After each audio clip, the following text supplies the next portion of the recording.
Hey everyone, welcome to this webinar by CodeChef-VIT. Today we are going let's wait a few more minutes for everyone to join in and then we can start.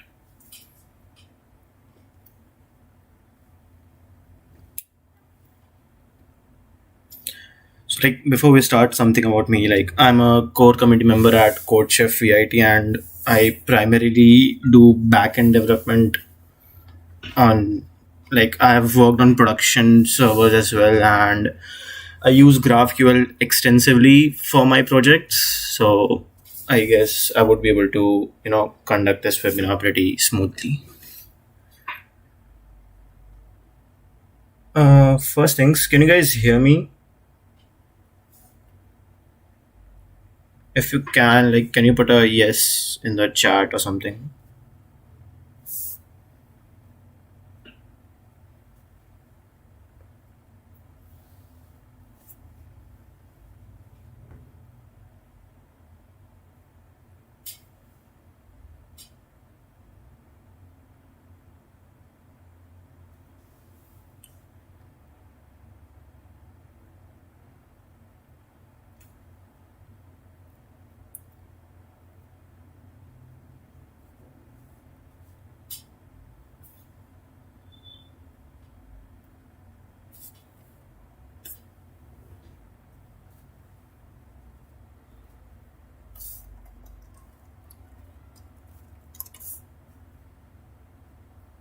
Yeah, good. Thanks, Akshat.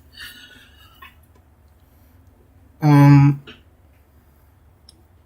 so I guess we'll start. So what are we gonna do today? So first of all, I'm going to share my thoughts about what GraphQL is and what exactly made that GraphQL should exist in the first place. So we're going to cover that as well because it's important to know why we are shifting from REST to GraphQL. So that's the topic of today's webinar. Then we're going to learn about why you should use GraphQL over REST framework, because if you don't know why you should use GraphQL, then you might not use it at all.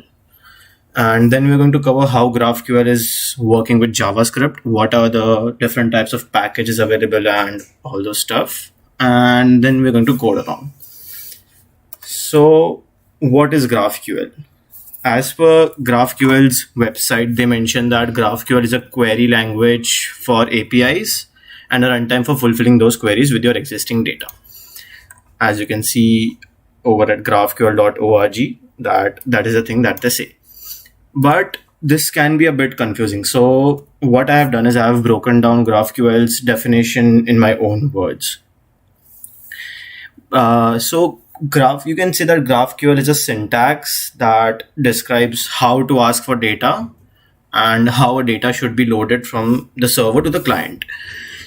Now, GraphQL has multiple benefits. So first is that it lets the client choose what kind of data it needs. We'll be coming to this point, like how it works.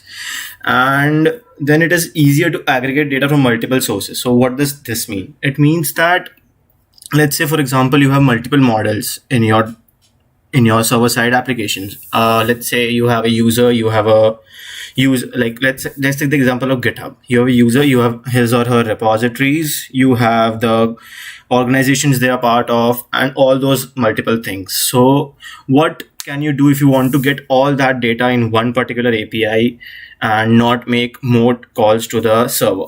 So you use GraphQL. We are going to see that as well in the next slide. And it is a typed system. So what a typed system essentially means is that you define what kind of data you need from the server. So let's say, for example, when you code in C, you define int a equals to 10. So what you are defining is that the variable a is of the type integer. So what this essentially does is that it lets the client know what kind of data to expect from the server and how to expect it and where exactly will it be put. We'll be looking into this through the GitHub API. So GitHub has started using GraphQL for their version 4 of the API. Like here, for example, I want to query my particular these fields on my login. Let's say for one page, I just need my name. That may be my profile page. So if I want just my name on my profile page, so I would just query name over here and it would return me the name. Let's say if I want to query my repositories as well, and all these things inside all these attributes of my repository. So this last 10 which I have specified, it gets me the last 10 data with last 10 repositories that I have created. So as you can see that these it returned my name as it did the last time, and inside the repositories it returned all these repositories, like which are basically my last 10 repositories. Now this is known as pagination. For example, let's say if you go to GitHub, you can see in your profile that in your repositories that it does not show each and every repository together. Like it shows some repository and then it asks you to go next. Like let's say for example there are 20 repositories over here, and you want to do it in such a way that when the site loads, to make it a bit faster, you load only the first 20 repositories from the server, and if the user clicks on next, you load the other 20. So this is very useful because it saves time of the query, it makes the API faster, and it also reduces the amount of data that is being transferred over that API. Now, yeah, so this is the example I was talking about inside the GitHub API. Now, why would you use GraphQL over the conventional REST framework, which everyone is accustomed to? Like as I said, the client can fetch the data he or she needs. So what this means is that, let's say I talked about the profile page. If you need only the name, the email, and the avatar of that particular user, the client can request for only those three things, and the server does not have to calculate, each and every repository, each and every organization that the user is a part of, but it can only find those three things from the database and return them to the client side as soon as possible without wasting any time or the data which is being passed over the network. So it is very precise to the point that it only transfers the data which the client requires. Then auto-generated documentation. Like this is something really cool and very helpful when you're working in a production environment. Like if you have worked with a REST framework, you have definitely heard of Postman or some other documentation software. What you do at that time is that you fire that API and make the documentation, let the front end guy or the client side developer know that how exactly this API has to work.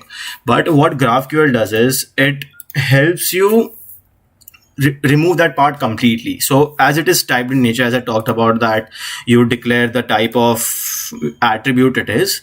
So what it does is it helps you to define the kind of data which you're going to send. Let's say if I want, like this is the user thing.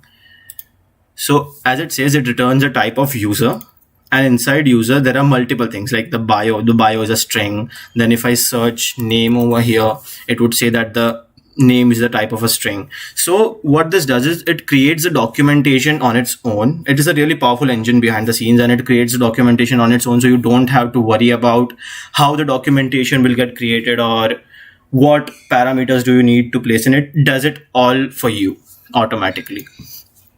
It is version free. The third point, it is version free. So what does this mean? If you look over here, the GitHub says that it's V4.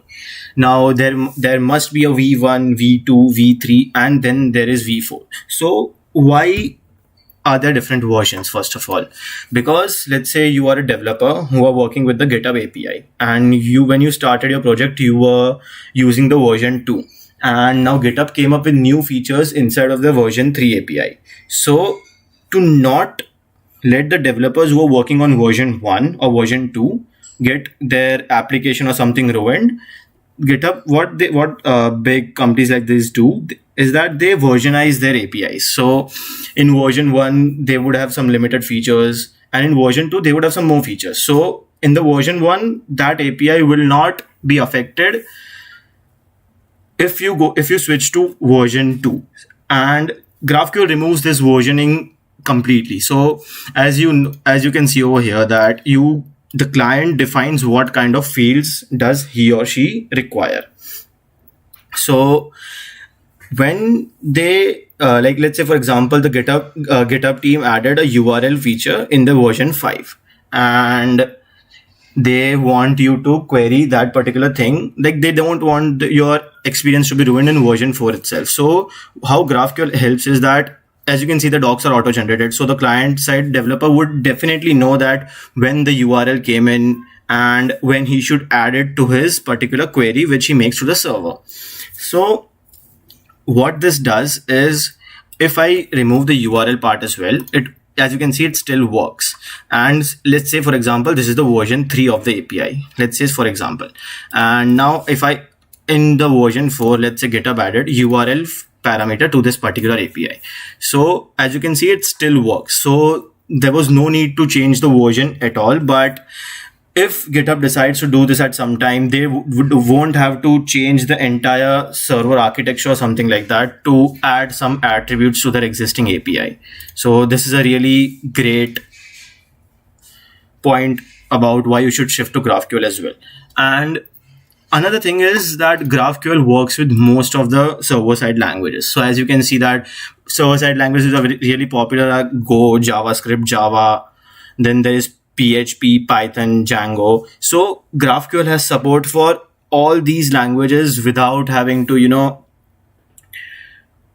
without having to change a lot from your REST architecture, but you can shift it easily and really without any hassle to your current schema. So yeah, that's that. Like that, those are the 4 points which I think that why you should shift to GraphQL from REST framework. Like, you essentially remove the amount of, you reduce the amount of time that it takes for a REST API to go. Like, let's say for example, we take the example of a book system. So when you want to get a book from the database in the REST framework, there are predefined fields which the server sends to you by default. So let's say a book returns to you its name, author, ISBN number, and its title. But on the front end, you only require to display the title and the author. You don't require its ISBN number to be displayed. So why would you query it in the first place? You would not get it from the database itself to reduce the time and the data which is being sent over the network. So this reduces both those things as well. Now coming to GraphQL with JavaScript. So today, Vicky, I can see your comment. Today we are going to be doing it in Node.js. So I'll just start with how it works with JavaScript. So there are basically 3 packages which you can use to reduce your job on the server side. So the first is Express GraphQL. Express GraphQL was essentially one of the first packages to come out in order to use GraphQL with Node.js or JavaScript for that sake. And what it is that it was a bare bones framework on how you should work with GraphQL in the first place. Then there came Apollo GraphQL and GraphQL Yoga. Like, I don't remember the timelines of when they came out, but they came out after Express GraphQL. So Apollo GraphQL and GraphQL Yoga are something which have a more wider feature set than Express GraphQL, and it essentially makes the point of the developer really easy, that he only has to worry about the schema and how the data is being sent to the front end. All the other heavy lifting is done by the packages itself. Now, I prefer GraphQL Yoga myself because I find it a bit more lightweight and easier to use than Apollo. So that's what we are going to be using today. So yeah, code along. Like, first of all, what we are going to be creating today. So we are going to create a normal CRUD application for a book, like a book database for that sake. Like, as you saw over the GitHub API, how it's made, we are going to use the same type of framework. Like, we're going to query things about, like, get a particular book, create a book, delete a book, and all those things which are done in a normal CRUD application. So let's get into it. First of all, we would, like, it's a node project, so we would need to initialize npm in our server. I want the default settings, so I would do it with just a second, let me zoom. Yeah, so I would do it with all the default settings. So the --y flag does that for me.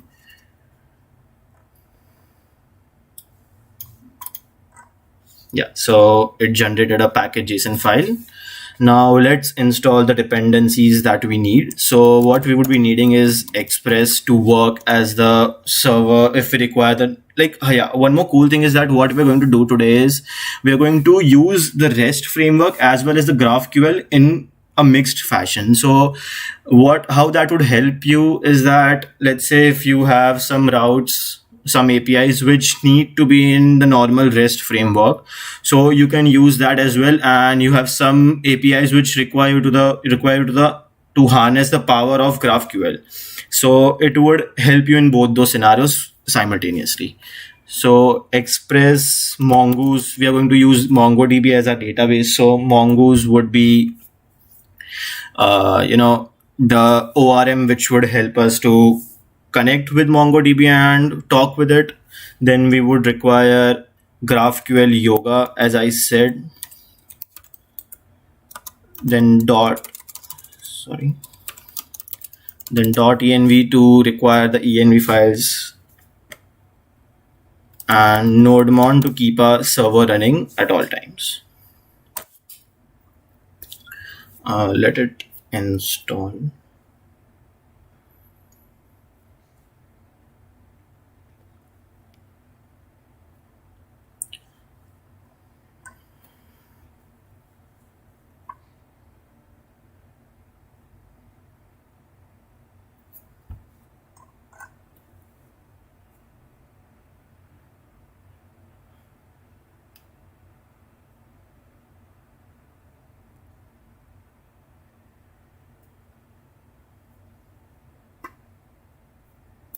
Yeah.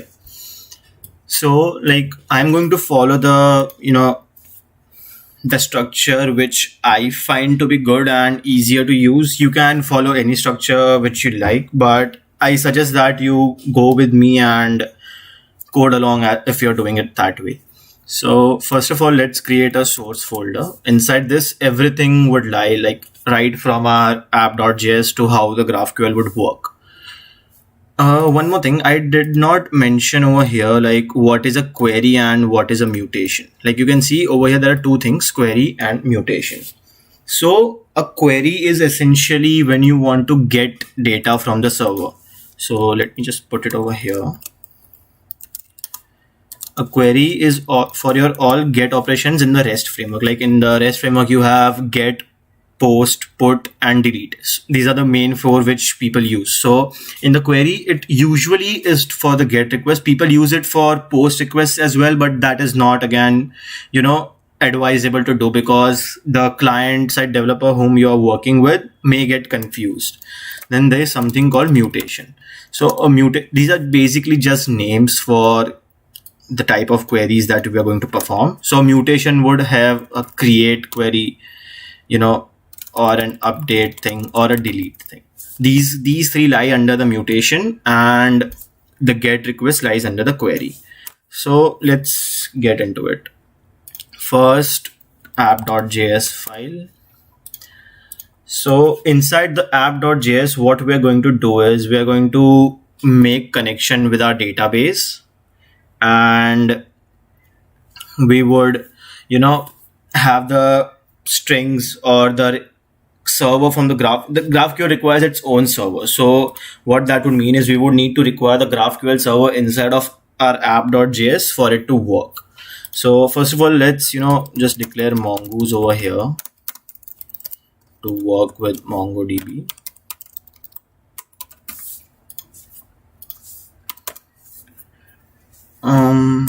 Yeah, so let's connect with the database.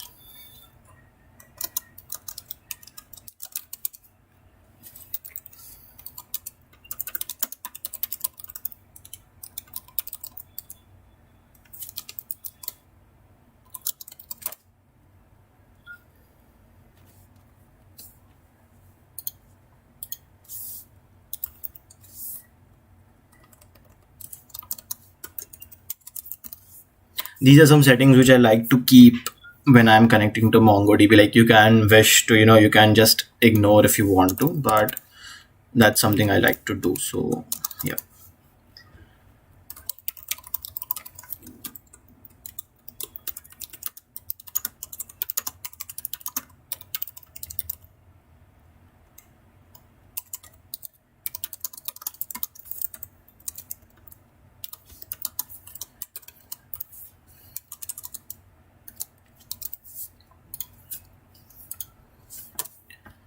Now, what Mongoose does is it provides you with a few functionalities to know whether you are connected or disconnected from the server. So we would be using two of those things, which is the connection, which when the connection is successful or when the connection is failed. So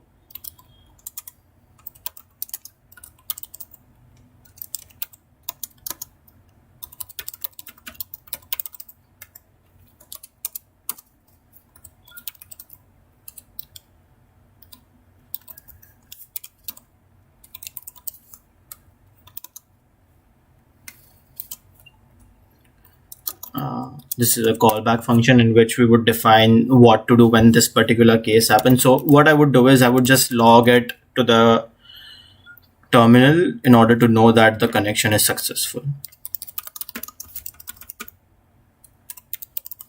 Like you can use any logger which you want to. You can use different types of logger, but just to keep it simple over here, I'm using the normal console log.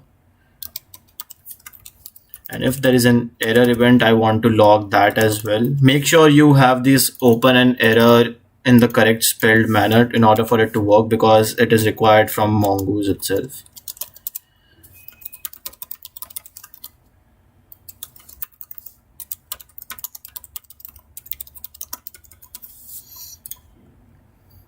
Okay, so that's it. Let me if you guys don't have a MongoDB account or you don't have the Atlas account, we are going to be using that for today.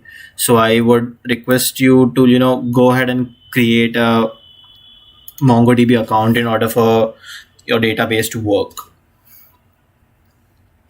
Let me just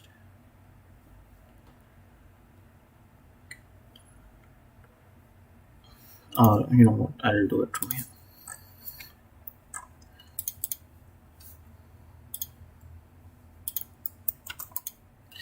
I would be revoking this particular key soon, so it won't be useful for you guys at all. So yeah.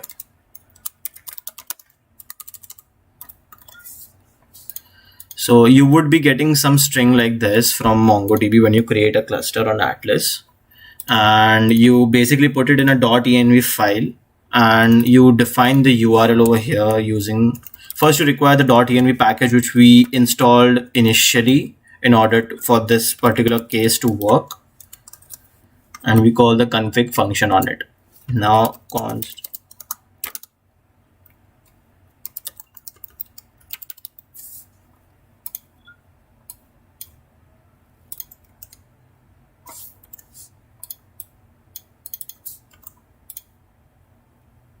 I hope my fonts are big enough. Like if they are not, you can just put it in the chat. So yeah, we defined the URL over here. Now let's just see if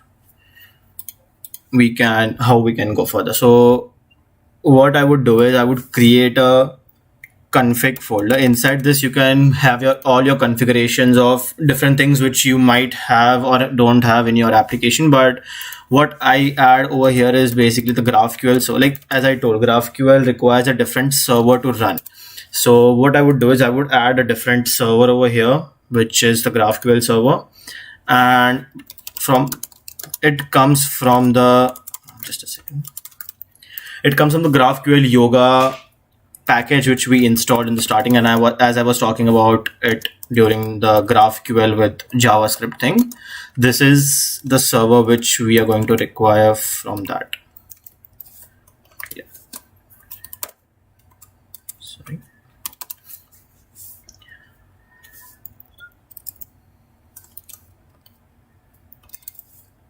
Require the .env in case we might need it. Mostly we won't, but let's see. Now, when you are going to start a GraphQL server, it's essentially like starting an Express server, but it takes in 3 parameters. Like, let's go through together like what those parameters are. So in Express, what you do is you say const app equals to Express, and you call the main function on that. In this, what we do is we call the GraphQL server function, which I required from this particular package. And it takes in 3 parameters. One is type definitions, the second is resolvers, and the third is context. Like this might sound a bit confusing, but let me bear with me. So what are type definitions? Type definitions are something which allow you to generate that documentation on its own. So as you can see over here in the GitHub API, they have something called query, and inside query they have this thing called, let's say, an organization. So an organization, this organization would be defined inside their type definitions, and they would have defined it in a way that it requires the login string and it returns the type of an organization. We are going to go into what these types are soon, so just hold on.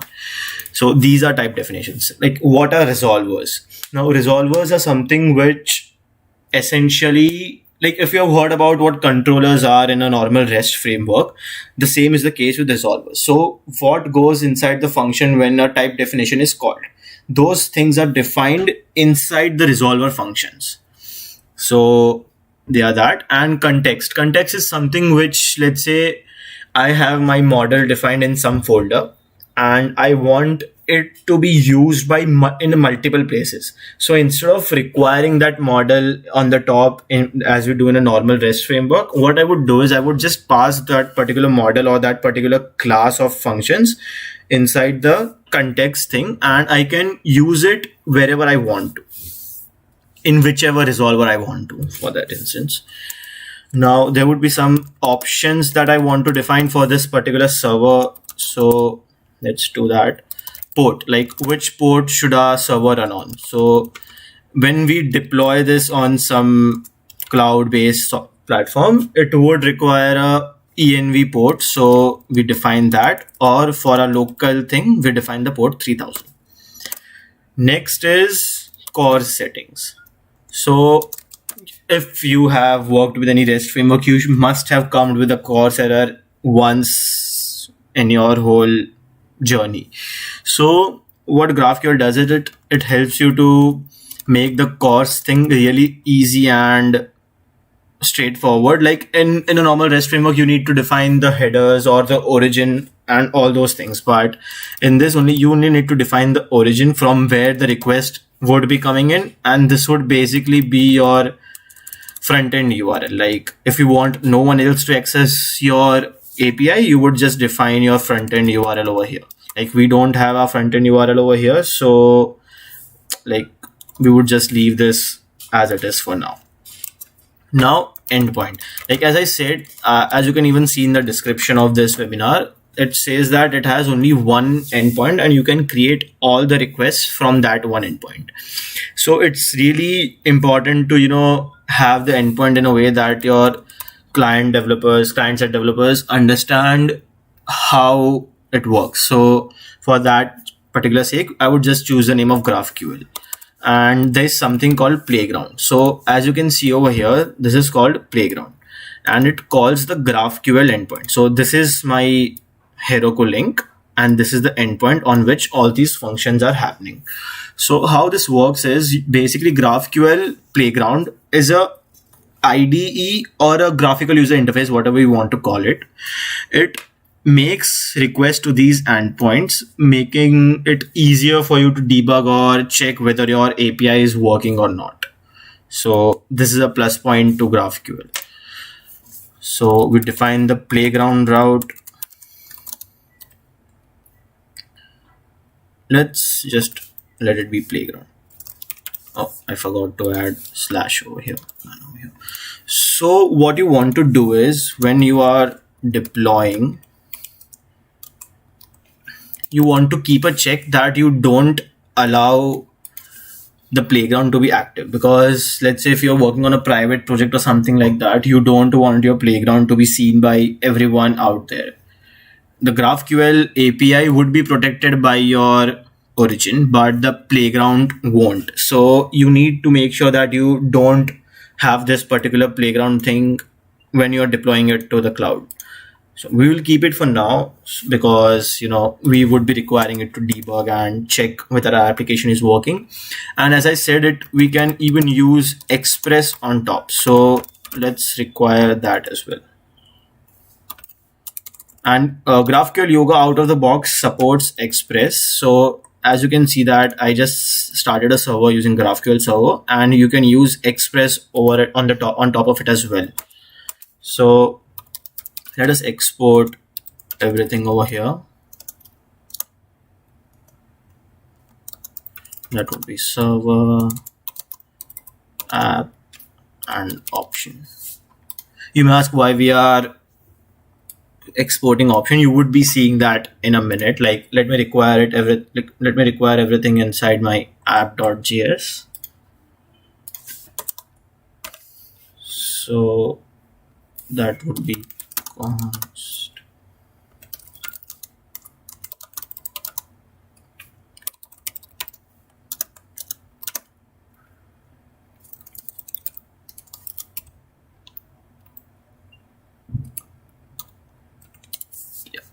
And now we would essentially be starting the server which we created over in that file, because we only want one file to be running in our application, that is app.js, which should be the entry point to everything in our server. So we want to make it as short as possible. That's why I'm not creating the GraphQL server over here. So server.start. Like, as I said, why we are exporting option? We are exporting options because the server, when we are starting it, it requires certain options to be started with. So that's why we exported the options things from there. Now, where is this port coming from? This port is coming from options in which we define the port. So this is that particular thing.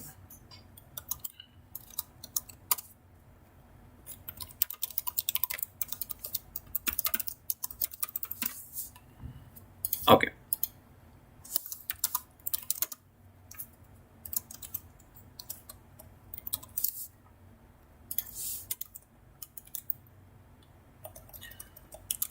Yeah. So basically that's our server setup and our database setup. Now, as I was talking about type definitions and resolvers. So let us create inside src, let us create a GraphQL folder inside which all these three things would be lying inside. So for type definitions, I like to personally create a file called schema.graphql because it makes it easier further down the line whenever I want to check where I have defined my type definitions. So this is the place where we would be defining our type definitions. So let us require it over here.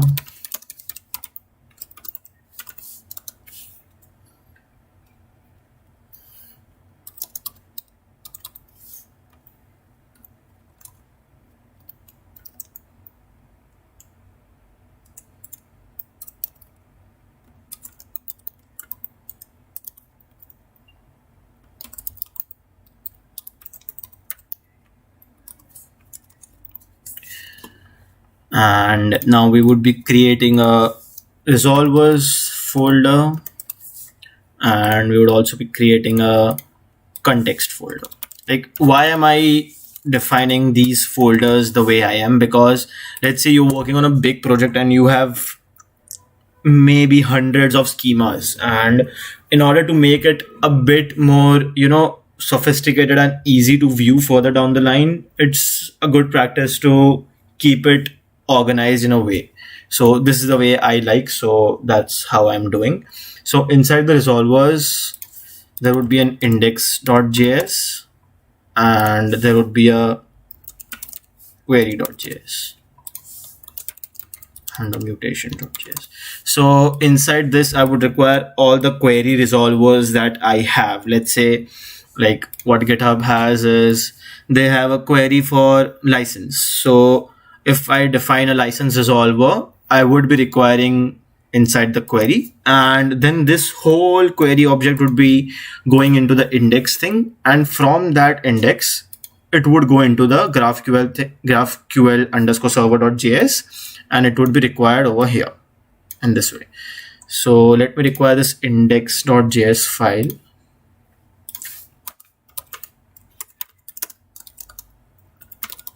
I know I have not exported anything yet, but I would be doing that.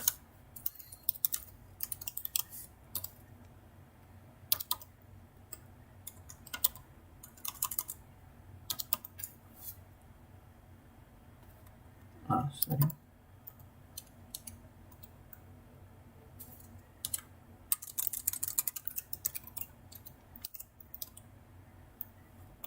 Yeah. And now let's go ahead and create an index.js here as well and require that. That would be context. Yeah. So it's pretty much done. And now what we're going to do today, like as I said, we are going to be creating a CRUD application for books. So we would need to define model for it, so which would go under book.js for that case. And I would also create a book.graphql. I would explain why I'm creating this, but I will also create a book.graphql file in order for the definitions of all the GraphQL schemas and particular things for a book, like not for everything, but for a book. Before we start going into the book thing, let me, go ahead and I'm pretty sure that you guys must have worked with Mongoose before and Node.js with MongoDB for that sake. So what I'll do is I would just copy this entire file. These are just basic database operations which you might require in order to code along. So I'll just paste, like you can go to CodeChef-VIT/simple CRUD on GitHub and get this particular file from there. So what I would do is I'll create a folder inside src named services. And inside services, I will create a file called database operations. So why I am doing it this way? Because let's say in the future, if you have multiple schemas and they all have almost the same kind of operations, and you want to edit or keep a bit of your personal touch to those operations. So what this does is, it before querying with the database, you can define the functions over here and they in turn talk with the database. So yeah. So first of all, we have creation of a model. Like a model is basically a collection inside a MongoDB database. So that would be created from this particular function inside the class. And then we have a create function. So a create function would, like you must have used await user.save. So this is what it basically does. It returns a promise, and that promise is further sent out from this function as a return value. Then you get the data from the get thing document. It's pretty straightforward. You want to update something, so you use the update method which I have defined over here. Like what this new true does, like if you have worked with MongoDB and you have used the update method, you must have surely seen that whenever you update, it returns you the number of documents that have updated. It does not return you the updated document, but it returns the number of documents that have been updated. So for MongoDB to return the exact document after its updation, you use the new equals to true option and you pass it over here. And run validators is basically, if I have some validations in my schema, those need to be run before updating the document, sorry. And then we have delete one, find one and which uses the find one and remove thing. And then we have delete many. Like you must have seen that I am referring to some model class. So if you have worked with MongoDB before, you do something like await user dot delete.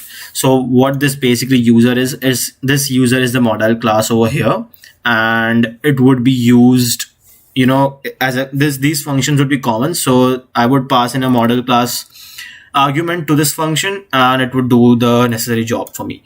You can I hope you guys know about how the database works, so I'm not going into the details of this, but yeah, if you have any doubts, just put it in the comments.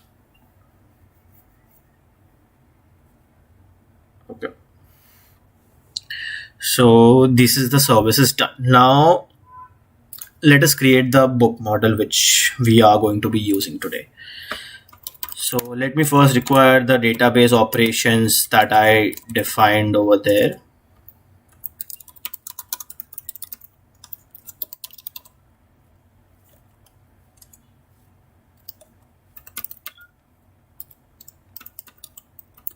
Yeah, and I would also be needing mongoose in this file. So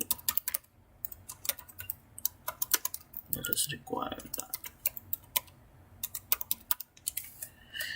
So what does a book need? A book needs a title, an author. We would be adding description as well. Let's add description as well. So it would have a title. Sorry, my bad. Let the title be of the type string,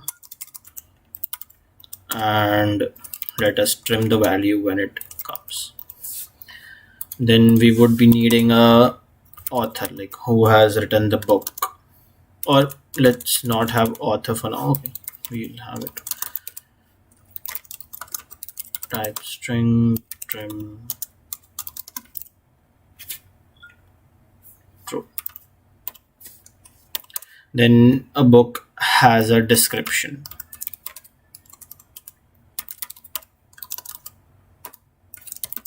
Description would also be of the type string, and I also want to trim it as well. Yeah. Then a book has something called ISBN number. So that would be of the type number, and let it be trimmed as well. What else would a book have? We can add the book image as well.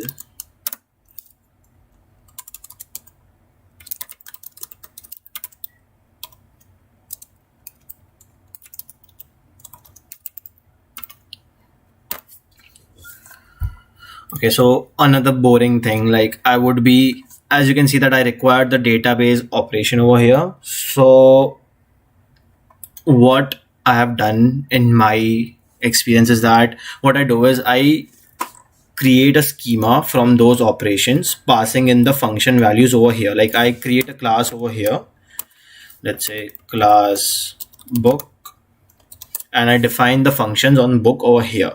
So instead of boring you with this thing, I would just go to the repository over here, and inside of models, yeah, I have it over here. So you can go ahead and copy this. I will be explaining how it is working, but you can go ahead and copy this to save time. So yeah, first of all, I define a book model. So as you can see that I had a create model function created over here. What that does is it takes the model name and the schema which I have defined, and it creates a new schema using mongoose. So that's what is happening over here. Now, once that book model is defined, I go ahead and use that book model in each and every function that I have. So as I already told that we created some 5 functions over on database operations class. So first was create. So in order to create, I use the word add because I find it a bit more suitable for myself. Like you can name this anything you want, but I use the word add. So the add would be a function which calls the database operation create function in turn, which in turn creates the document which I am wanting to create, which I'm wanting to create, yeah, on the book model. And the book would be basically the argument passed onto that particular class, on that particular function, sorry. And as you know, everything with MongoDB, it returns a promise, and I resolve the promise and send it back as a value. The same is with the get thing. Like you can go through this thing, like it basically uses the get function over on the database operations, and it takes some filters and some stuff which we would be getting into once we start making the resolvers. But yeah, that's it for the get. Now update. So as you remember, I said the updates equals to true, like new equals to true. So I want, whenever something is updated, I want the client developer to know, yes, like, yes, this is the value which it was initially, and this is the updated value which got accepted from the server. So I use the update, normal update function over here on this class, and which in turn calls the database operations update function. So this also takes in the book model which we defined earlier, and it takes in some filter. If like the filter, what this filter essentially does is that it helps you to filter out which documents you want to update. Like, I'm sure in a normal MongoDB thing, you must have used await update something like await user dot update.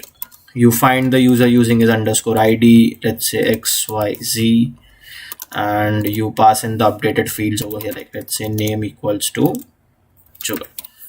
You might do it in this way. So this is basically the filter, and this is the updated field.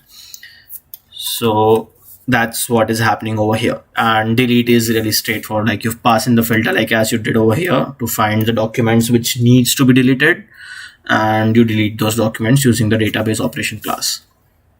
So now that I've exported this book over here, I was talking about context being used for this particular thing. Like, if I want to use something over and over and over again, I would use the context thing. So how context works is, I require the book class, which I exported over there.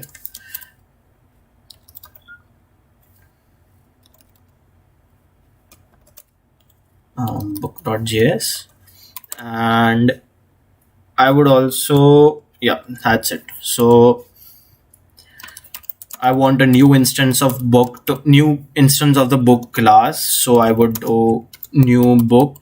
I would just start the class over here, and I would pass it into the context thing. Now, how do you define a context? Like, we won't be requiring the, like, just a second, I'll show you. Request comma connection.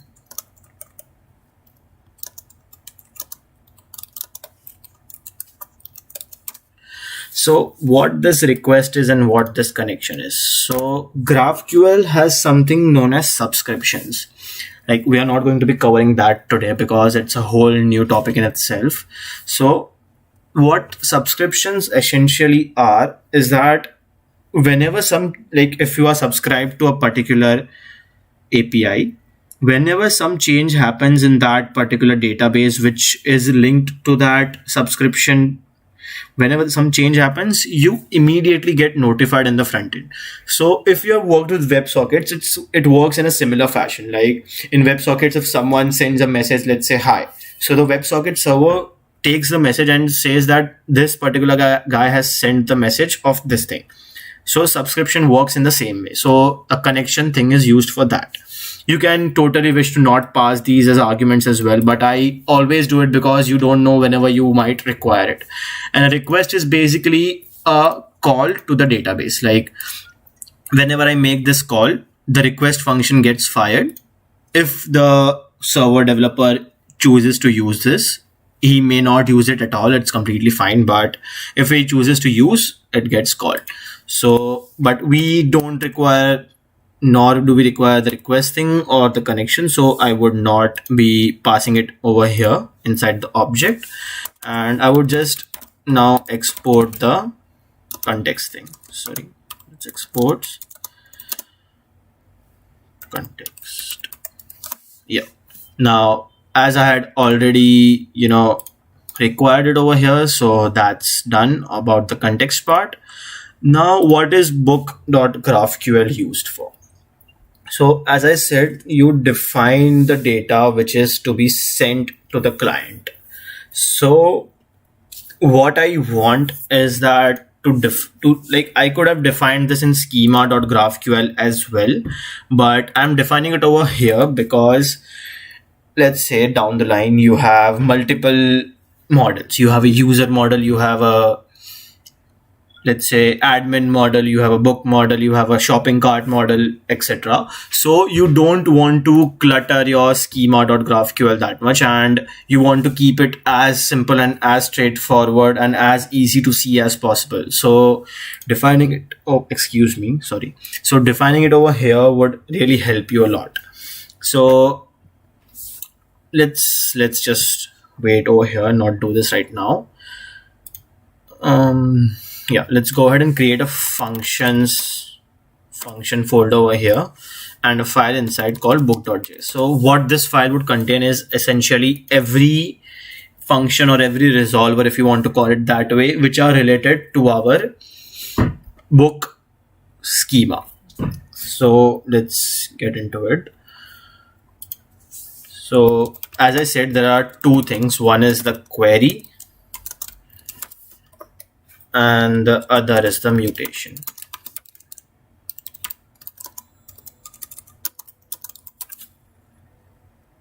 So what do we require for mutation, or what do we require for query? First thing is,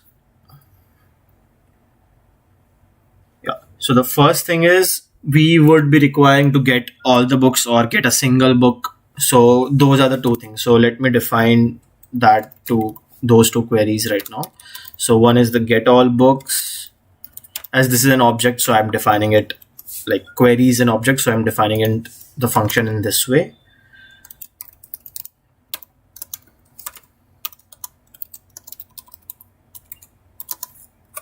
I'll explain like what each of these things mean. Just give me a second.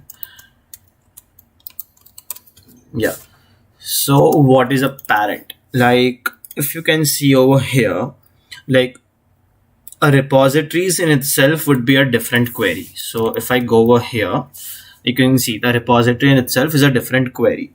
So how does GraphQL know whose repositories am I supposed to return? Like as you can see, it returned all my repositories over here. So how does GraphQL know? So the main query was user query, right? So on the user query, it takes the parent thing, like with whatever fields are directly defined on, like, okay, first let me get over here. There are two types of fields. One are user, let me say dev defined, and one are scalar fields.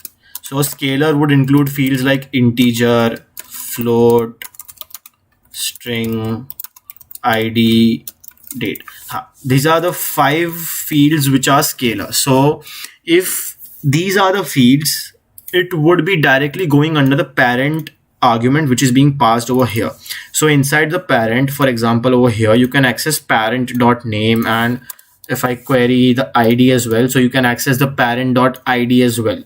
So what happens is a repository would be a different function altogether, but whenever that is called, you would be getting the parent.id. So that this particular ID would be unique to me. So it would find all the repositories which are linked to this ID. So that would make it really easy. And what are dev defined type definitions, we would be looking into it when we go in and fill the book.graphql thing.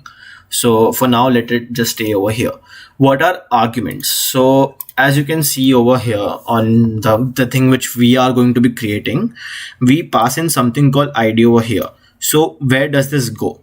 It, like as I said, there's something called arguments. So inside of arguments, this thing comes and we check it in a way that const id equals to args.id. Like args is basically you can say request.body in the normal REST architecture, REST framework, sorry. Yeah.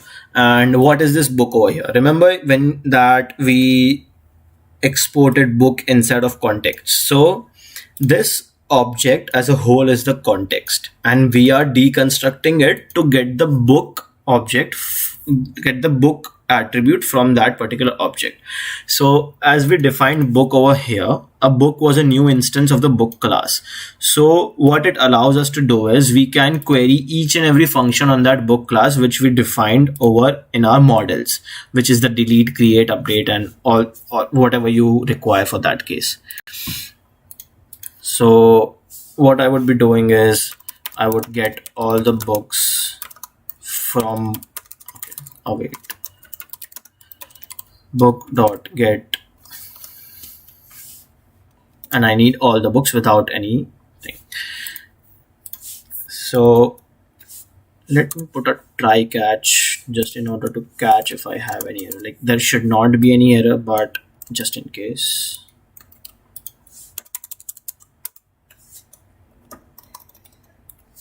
Yeah. So if I get the book successfully, I want to log it so that I know which are the books being sent.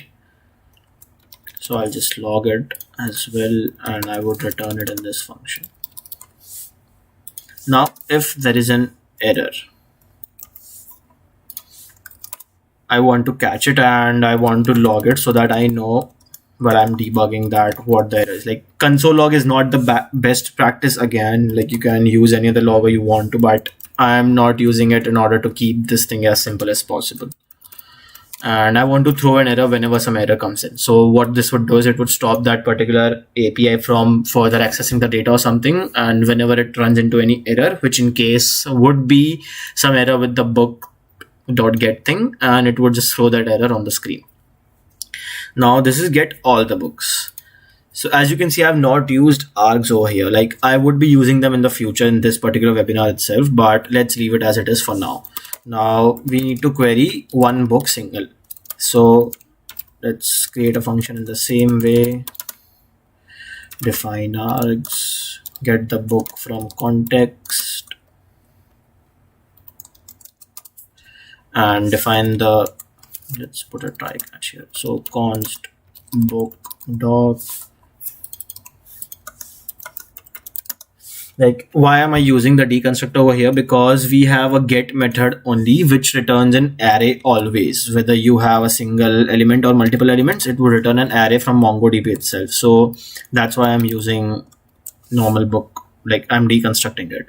So if I do like as I normally get an object from MongoDB, I do it in the same way, but in this case it would be present in args. So the args would have a ID parameter which I would take in and I would pass it over here. So let me log it as well and return it.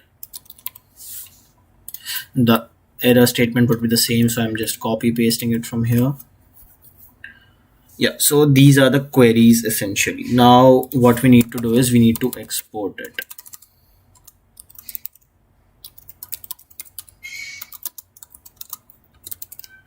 We need to export query and mutation as well when we would be creating them.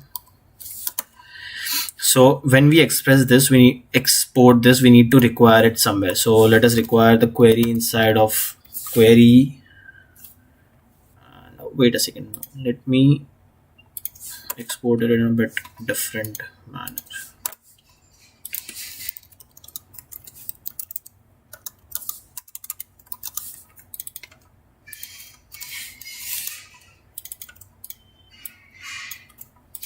Yeah, so this is the way I would export it, and I will require this thing over here. I'm deconstructing it because we exported an object from there, so we would need to get it from the object. So instead of using dot thing, I would just do it in this fashion.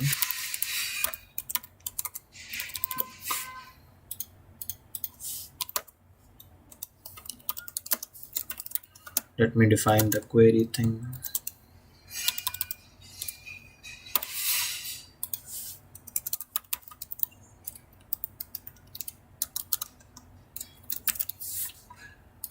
And I would be using almost a similar thing for mutation as well. So instead of the places where there is query, I would just change it to mutation. Sorry, yeah, that's done. So now what? As I told that inside the GraphQL server, we require the resolvers, and that resolvers are coming from the index file. So we need to require these things inside of our index file as well. So let us get them. Why am I not directly requiring it over here is because to keep the query and the mutation separated in a way, because when the when the projects get too big, it is better to have as many folders and make it more sensible to the people who are going to view your code as possible. So const, I'm defining the resolvers over here, which would be required in the GraphQL server file. So we take in two parameters query. Like, remember to keep the names as it is, or it wouldn't work, because resolvers have query and mutation predefined as functions. So whenever a query is called over here in this way, it goes into find this query. So make sure you have the same casing as me.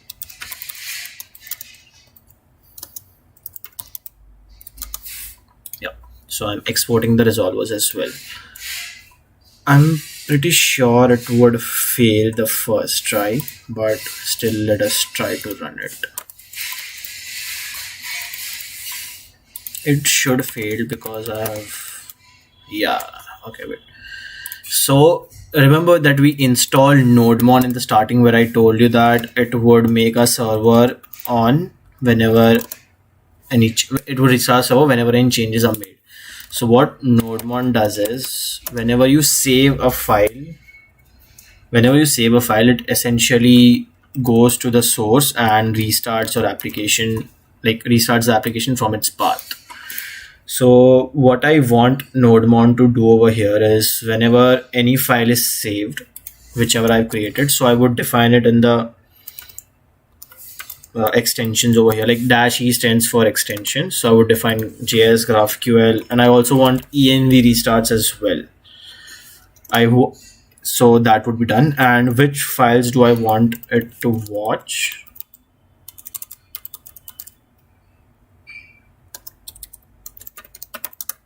Like, it's totally up to you that you don't keep these parameters at all. By default, it will watch all the JavaScript files.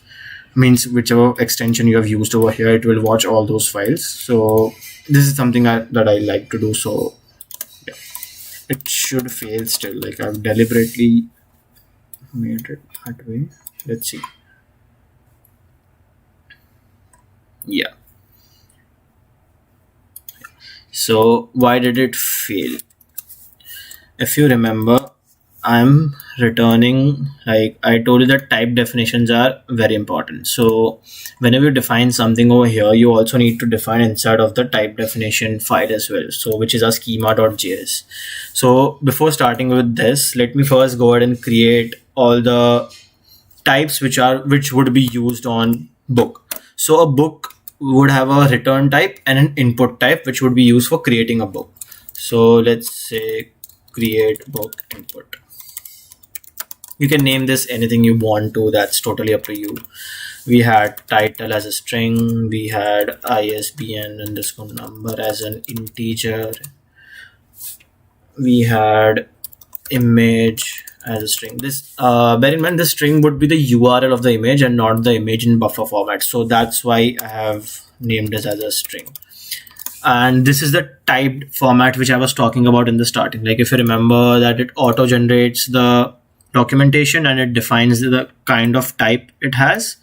This is the typed format. So essentially what this does is it helps the documentation thing to know what kind of data you're going to be sending. So description would be a string again, and author would be the name of the author. So it would be string. Let me see, am I missing any? Title, author, description, ISBN. Yeah. So that's it. And we also need an update book input. Like, for updating, the user would also have to pass in an underscore ID as well. And let me define of the type ID. Like, ID type is essentially created for these scenarios only.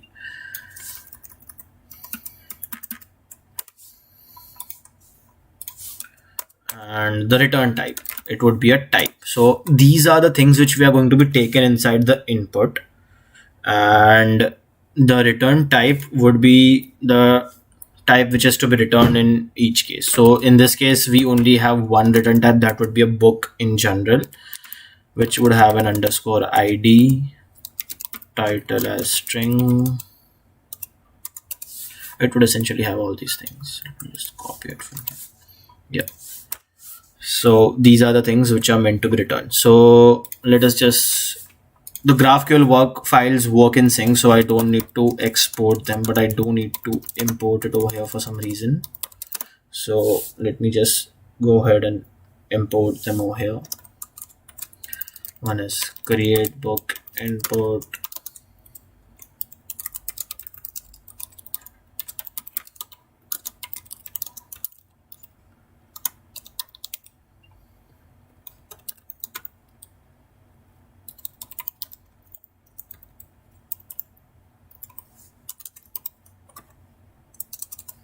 Now we defined the two types, which is a query and a type of mutation. Yeah. So we have defined two queries already, which are get all books, which returns the type of book in an array format. So to define array inside GraphQL, what you do is you don't have to use a for loop or anything. You just put these brackets outside of the type and it understands on its own that is an array type. Now we need to get a single book. What was the name again? Yeah, get book, and it expects ID inside the arguments. So get book, and to define the arguments, you do it in this way. You open a bracket and you define the argument name which you want and the type of the argument which it is going to be, and you colon and mention the type which is to be returned to the user. Let us just create a mutation so that we can get started with running the server. A mutation would be, let me just create a delete book mutation for now. We won't have any books, but let us just create async underscore parent comma args, and we want the book context because we would be doing all our functions on the book over here. So let me put a try catch.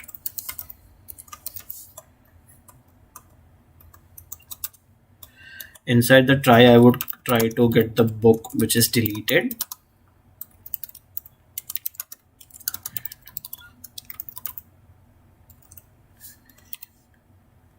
and the ID which is to be passed.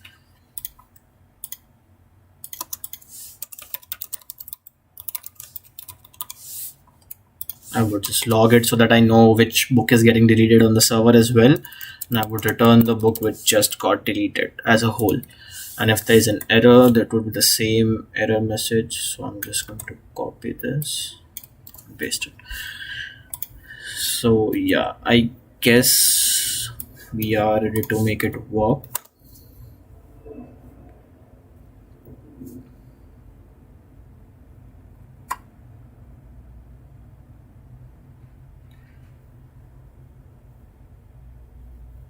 Okay, expected name found this.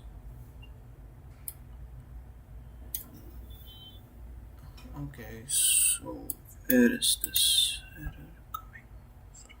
Oh yeah, I didn't define the delete book mutation over here, but that is not the error. I'm pretty sure it is something else, but still it returns the type book.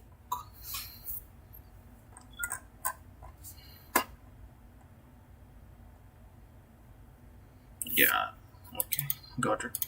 Const URL equals to this. Let me see. It should not do this.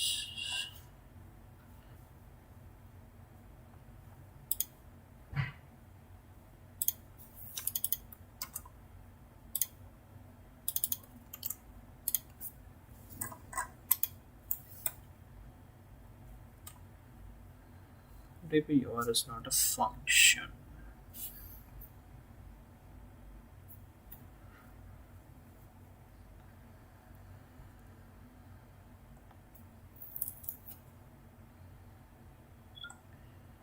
Okay, let me do one thing. I'm not able to figure out why the error is. Let me compare it from the file which I've already created. So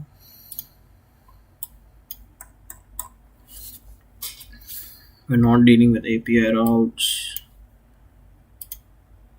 Process dot in.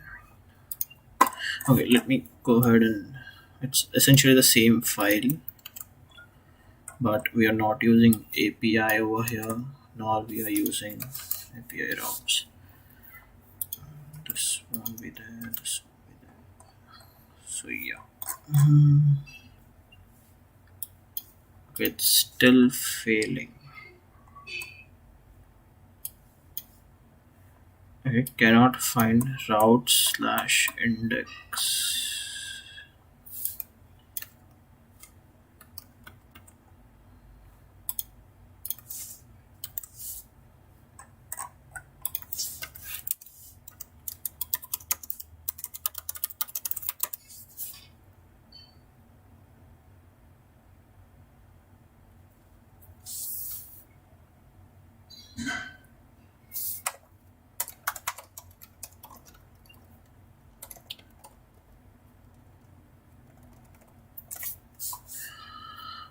Okay, let us just Google the error. What is it? This should not happen.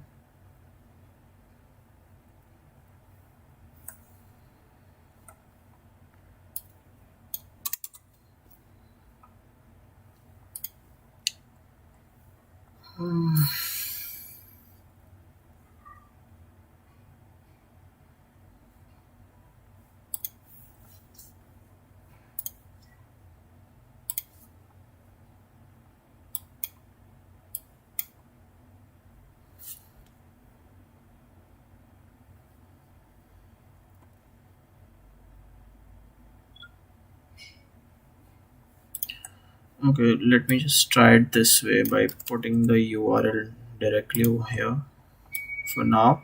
Like, this is not a good practice again, but for some reason it is not working. So what?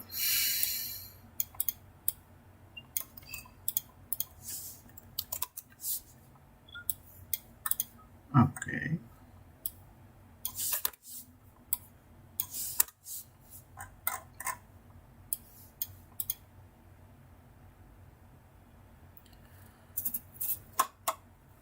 Okay, it is expecting me to do that.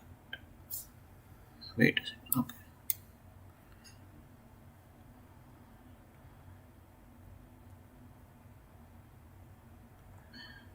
Okay, this should work.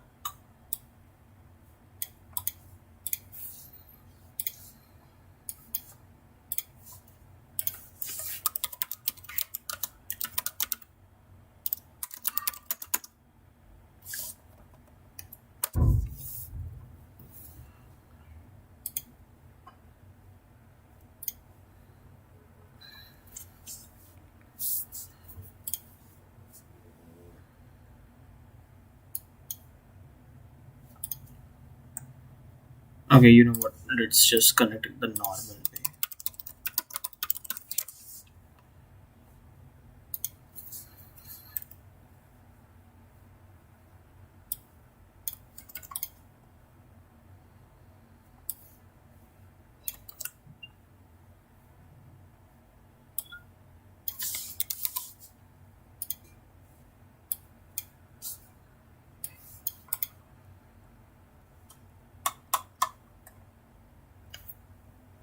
Okay, like there's some error with this.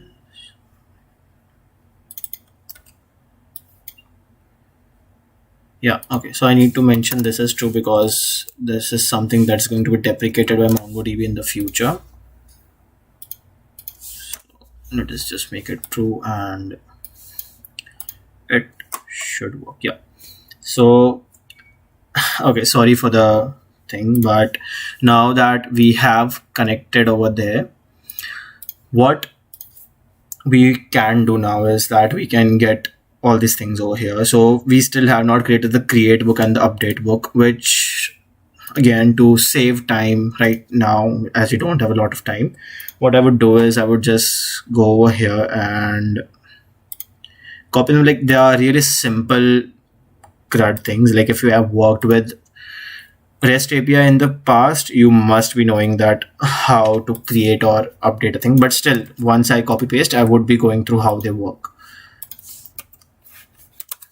So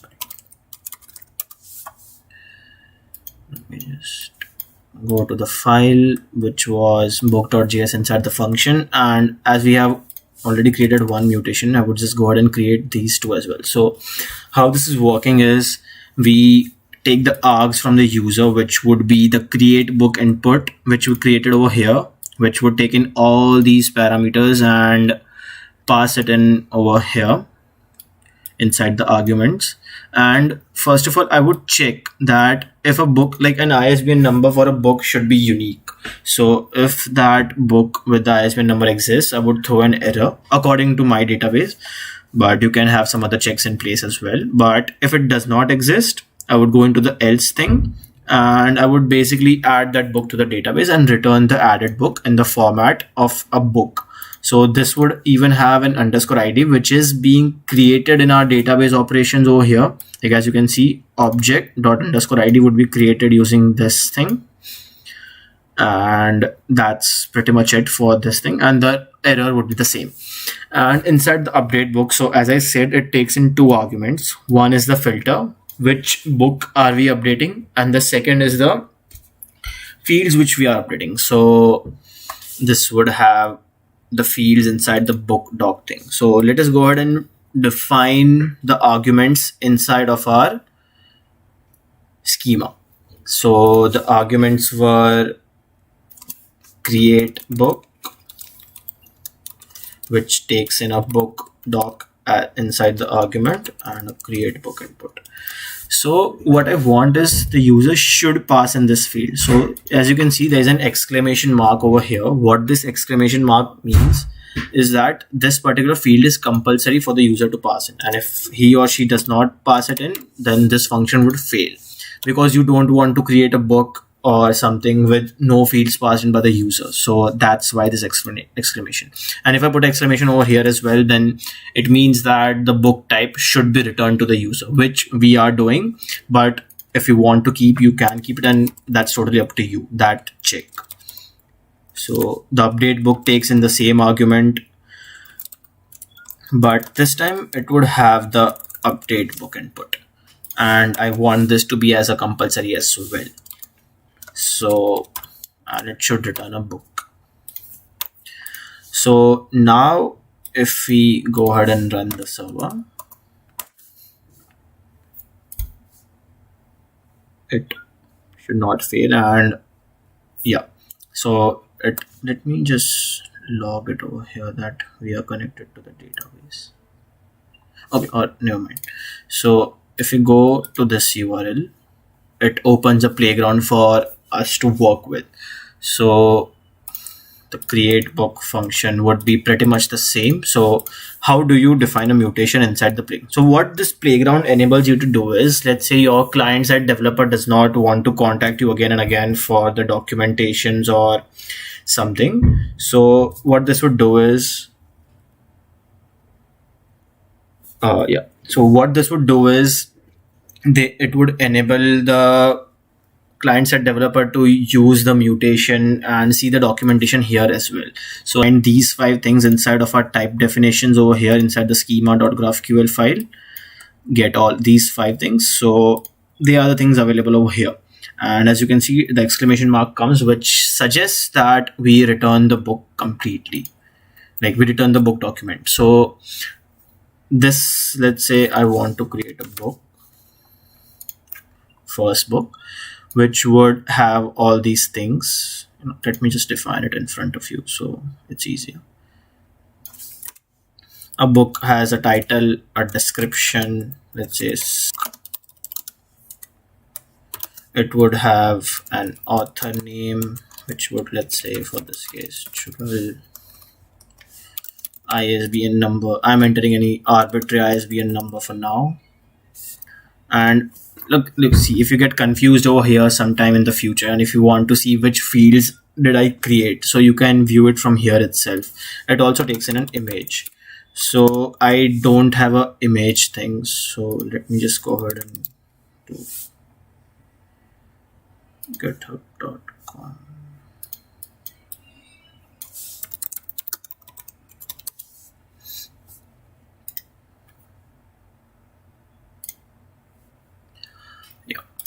So this would be the image URL.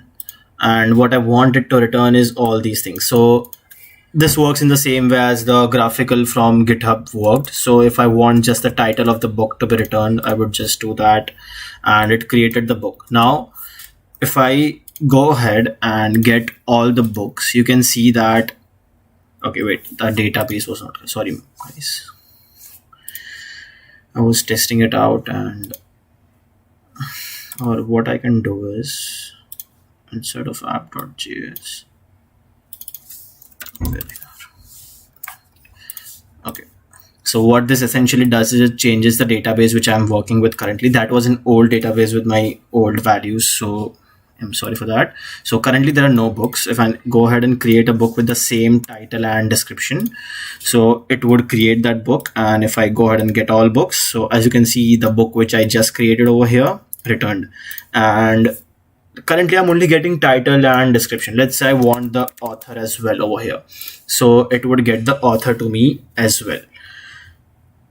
Now I have this ID, right? So over here, as you can see inside the type definitions, or let me just use the docs over here.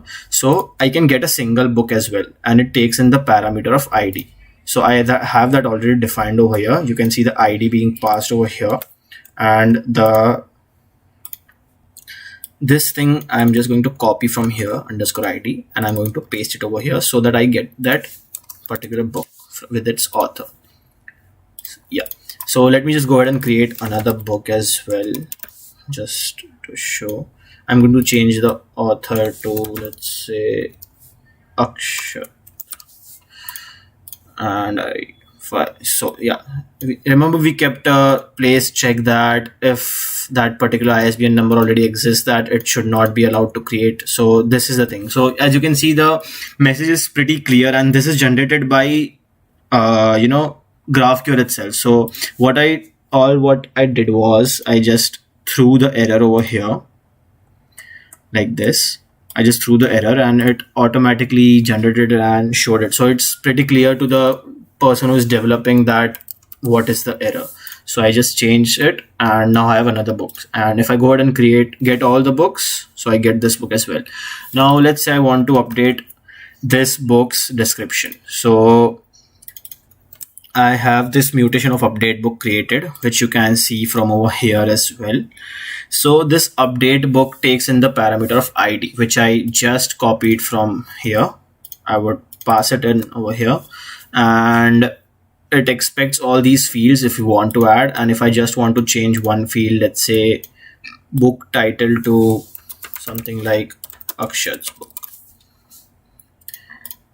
So if I fire it, returned me the document which was the working of the new parameter which we passed over here in the database operation. This thing helped me return the book. So if I just don't do this, it will fail. So I'll just show you. Yeah, okay, it still worked for some reason, but it should not work that way, but okay, still leave that.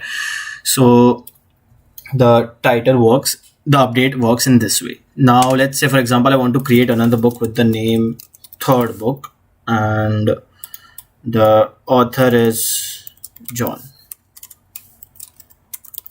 So again, I need to change the ISBN number, and if I create the book, it tells me the third book is created, because like as I'm getting only these two fields over here, so only these two fields are being returned. But if I go ahead and want the author, the image, the ISBN number as well, and I create a new book called fourth book and change its author to Amok, an ISBN number to some arbitrary value, and so it would return me all the fields which I queried over here. And now if I go ahead and get all books, you can see that there are 4 books which I just created. So this is something, and I can query the fields which I want to. Now let's go ahead and delete one book and check whether the delete route is working. So what I want to do is I'll just delete the 4th book. So it expects, as you can see over here, the delete book expects an input of ID.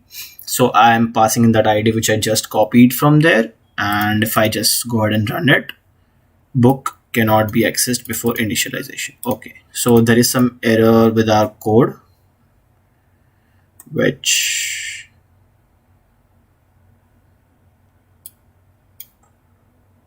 yeah, so what I've done over here is that I use the book variable over here itself. So what this meant is that the book variable which I wanted from context wasn't defined at all. So that's the error which it threw. So what I'll do, I'll just make it book doc. Yeah, so it should work now as it is returning a book doc. Yeah, so you can see that the fourth book was deleted, and if I now go ahead and get all books, there is no fourth book over here. So that's pretty much it, like on how you do GraphQL, basic CRUD operations with GraphQL. So what's next? So what's next would be that you need to deploy your server on Heroku or something like that. So what I've done is I've already deployed it. So I'll just guide you through on how to do it. So you make an account on Heroku. Then you come to the dashboard and click new and create new app.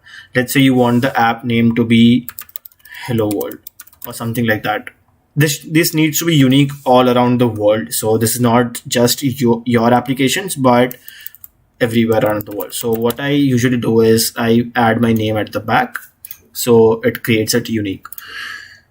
I go ahead and create the app, and in the deploy settings, I want to connect it to a GitHub repository. So I would essentially be pushing this code to GitHub somewhere, which I've already done. So its name is GraphQL webinar, I guess here.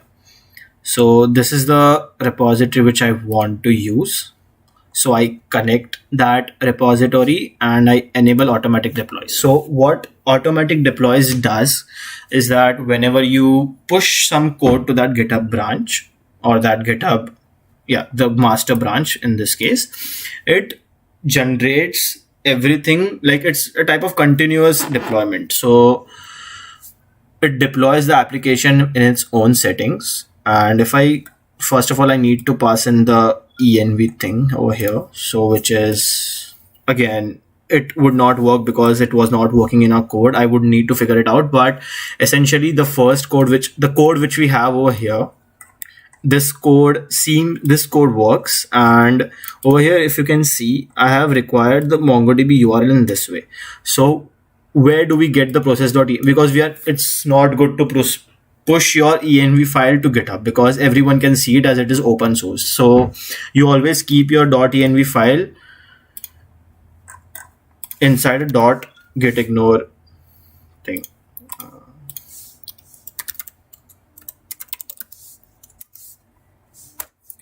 So you put in the .env over here, and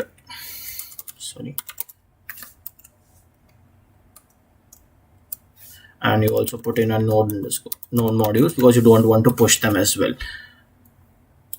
Okay, the file name is wrong. Yeah, so you put these two because you don't want to push them to GitHub and let everyone know your credentials. So you do it in this way, and the process.env comes from the config variables over here. So you essentially define a mongodb _URL over here, and you pass in the value, you add it, and then it's added. So then you can go ahead and deploy the branch from over here. And as you can see, this branch is deployed in Heroku. So the GraphQL webinar.heroku app, it is deployed over here, this one. So whenever I do something over here, let's say I want to get all the books. So if I open the logs, as you know that we console logged everything, so everything comes over here. So let me just,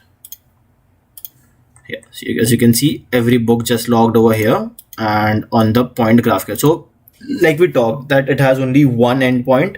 So the /GraphQL endpoint is the one where everything happens. And I have not pushed the I have pushed the /playground thing over here, but it's not good to push it when you are working in a production environment because you don't want everyone to have your playground access.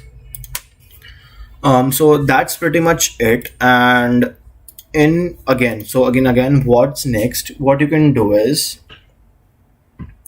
yeah. So what you can do is you can learn how to use subscriptions. So subscriptions are something which allow you to do real time applications. So as told in the beginning, if some data change in the database and that particular client is subscribed to that endpoint with that subscription parameter, so he or she would receive the updates as soon as it updates in the backend. So that's something which you should definitely look into in the future. And okay, I didn't cover one thing, like you can make express routes along this as well. So as you can see over here, I have something called /API for my normal API. So where is this coming from? It is coming from routes and index, which I have created over here. And over here, I just have one route just to make sure that it is working, which is message/hello. So just to show that this thing works, is what I would do is go to this, and the endpoint was /API. So if I go to this, it should return a message of hello. Okay, yeah. So it does, and as you can see that you can use your normal APIs as well. So you can define all the APIs over here. You can have a separate controllers folder for all the functions which you define. It loaded a bit slow because it's the first time I'm using this particular endpoint on Heroku, so that might be the case, but yeah, it essentially works that way. So that's it. And what next? So what we would be doing in the future webinars under CodeChef is that we would be using the same CRUD operations for different server-side languages. Let's say you want to learn about serverless or something of that sort. We would be having more sessions like this for that in the future as well. So stay tuned, and like if you have any doubts, just put it in the comments. Now I would try to clear them. Yeah, John, there was some problem with the process.env. I'm not sure why, but I'll try to figure it out and push this particular repo and, just add it in the description over here as well.